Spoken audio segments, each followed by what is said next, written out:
દ્વારકાના જામ ખંભાળિયામાં ડીએપી ખાતરની અછત વર્તાઈ રહી છે। ડીએપી ખાતરની અછતને લઈને ખેડૂતોમાં નારાજગી જોવા મળી રહી છે। દ્વારકાના જામ ખંભાળિયા પંથકમાં ડીએપી ખાતરની અછત વર્તાઈ રહી છે। જામ ખંભાળિયા સર્વોદય મંડળી ખાતે લાંબી કતારો લાગી છે, ત્યારે ડીએપી ખાતરની અછત વર્તાઈ રહી છે। વહેલી સવારથી જ ડીએપી ખાતર લેવા માટે ખેડૂતોની લાંબી કતારો જોવા મળી।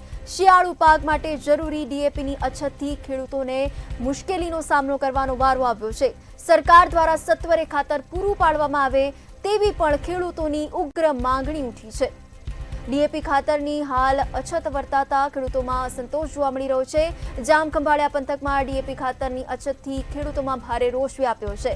જામ ખંભાળિયા સર્વોદય મંડળી ખાતે વહેલી સવારથી જ લાંબી લાઈનો લાગી હતી। વહેલી સવારથી જ ડીએપી ખાતર લેવા માટે ખેડૂતોની લાંબી લાઈનો જોવા મળી હતી। શિયાળુ પાક માટે જરૂરી ડીએપીની અછતથી ખેડૂતો હેરાન પરેશાન થયા છે।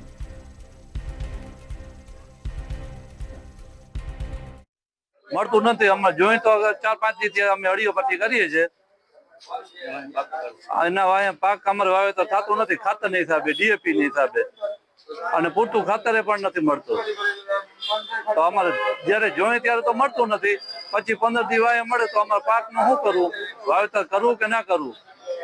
અને એક તો બધું અમારે બગડી ગઈ છે, માંડવી કારી પડી ગઈ, ભૂકોઈ પૂરું થઈ ગયું છે। હવે એ તો હેરાન છીએ, હવે એ તો ખેડૂત હેરાન થાય એમ છે, બીજા તો કોઈ હેરાન છે નહીં અત્યારે।